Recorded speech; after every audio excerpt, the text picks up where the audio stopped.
सुप्रभात मंडळी, स्वागत आहे तुमचं आपल्या नवीन व्लॉगमध्ये। आज बराच टायमानंतर व्लॉग बनवण्याचा योग आलेला आहे, कारण का लास्ट आपण कोकण सिरीजला गेलो त्याच्यानंतर मला व्लॉग नाही टाकता आले, कारण का नंतर गणपती आले आणि गणपतीनंतर बरंच काही घडलं आयुष्यामध्ये, त्याच्यामुळे आम्ही कुठे फिरायलाही गेलो नाही ना कुठे व्हिडिओ शूट करता आला। तर आज आम्ही चाललो एका गोरेगावला स्वामी चिन्मयानंद स्वामी यांच्या आम्ही आश्रमात चाललो आहे। जवळपास इथेच पवईलाच आहे, ते एक एक्सप्लोर करू, जवळ छोटंसंच ठिकाण आहे। आणि त्याच्यानंतर माझ्या लगातार 2 मोठ्या राईड येणार आहेत, एक म्हणजे 22-23ला, तर पुढच्या शनिवार रविवार आम्ही चाललो आहे नाशिकला भंडारदरा, ती एक राईड तुम्हाला बघायला भेटेल। आणि डिसेंबरच्या राईडचं अजून माझं फिक्स नाही आहे, पण ती एक राईड होऊ शकते, माझी मोठी राईड आहे ती कुठे जाणार आहे, कोण कोण आहेत, ती बाईक राईडच आहे आणि मी त्याच्यामध्ये मी एकटा सोलो रायडर आहे बाईकवरती। तर ती राईड कुठे होणार आहे, कधी होणार ते मी नंतर सांगेनच तुम्हाला मी लवकरच। पण आज आपण ह्या आश्रमाला भेट देऊया आणि आश्रम नक्की बघूया। मी बऱ्याच जणांकडून ऐकलं आहे आश्रमाबद्दल, तर माझा मित्र नितेश करू मग त्यांनी हा प्लॅन बनवला की आपण जाऊया एकदा बघूया काय आहे नक्की। आज आपण ते जरा एक्सप्लोर करून जाऊया। तर आपली गाडी इथे मित्रांनो उभी आहे, पण आपली माणसं अजून आली नाही आहेत आणि हेल्मेट आपलं आहे, त्या हेल्मेटच्या वरती आपण गोप्रो माउंट केलं। गोप्रोमधनं व्लॉग नाही शूट करत आपण, गोप्रो फक्त आपण एक रस्ता शूट करण्यासाठी वरती आपण जरा माउंट केला आहे। व्लॉग आपण पूर्ण मोबाईलवरून शूट करणार आहोत, कारण का ह्याच्यामध्ये व्लॉग शूट होणं खूप डिफिकल्ट आहे, कारण का हा नाही तेवढं आउटपुट देत आहे हा गोप्रो मला। आवाज आणि त्याचे जे मोशन सेन्सर आहेत ते एवढे नाही वर्क करत आहेत, आणि त्याच्यामुळे आपण पूर्ण व्लॉग हा आपण फोनमध्ये शूट करणार आहोत। त्याच्यामुळे आता बघूया बाकीची मंडळी कधी येतात, मग आपण आले की आपण लगेच गाडी घेऊन निघूया।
मंडळी आपलं मंदिर बघून झालंय.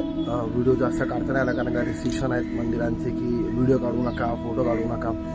तर म्हणून मी थोडाफार व्हिडिओ काढला आहेत की मंदिर कसं आहे, काय आहे आतमध्ये, तसं मी दाखवलेलं आहे. ॲक्च्युली हे मंदिर जे आहे खुद्द स्वामी चिन्मयानंद यांनी 10 नोव्हेंबर 1968 हे बांधलेलं मंदिर आहे. मंदिराच्या आतमध्ये भगवान शंकरांची ध्यानमग्नमध्ये बसलेली मूर्ती आहे, ती पण संगमरवरी मूर्ती आहे.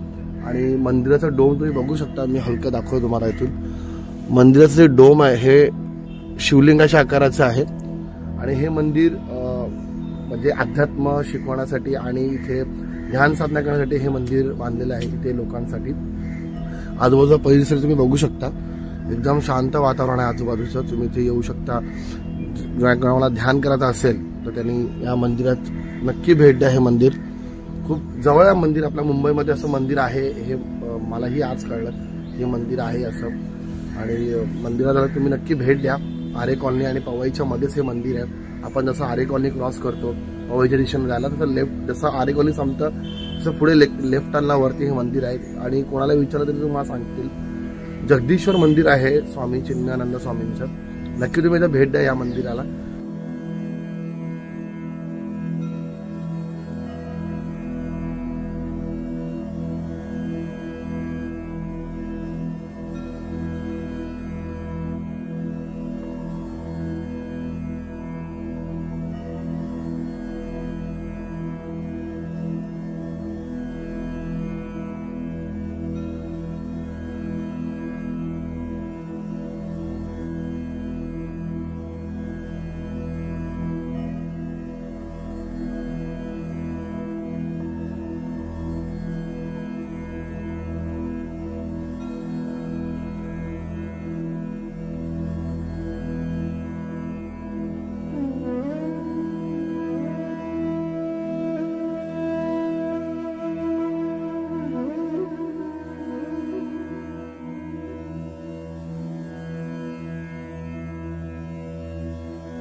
मंडळी हे पूर्ण आश्रम आहे स्वामींचं, स्वामी चिन्मयानंद यांचं. आणि या आश्रमात त्यांनी पूर्ण स्वामींचं आयुष्य दाखवलेलं आहे की स्वामींनी काय केलं लोकांसाठी, कसं लोकांना अध्यात्माकडे वळवलं, याची संपूर्ण माहिती त्यांनी दिली आहे. कोणत्या साली त्यांनी काय केलं हे सगळं त्यांनी इथे दाखवलेलं आहे.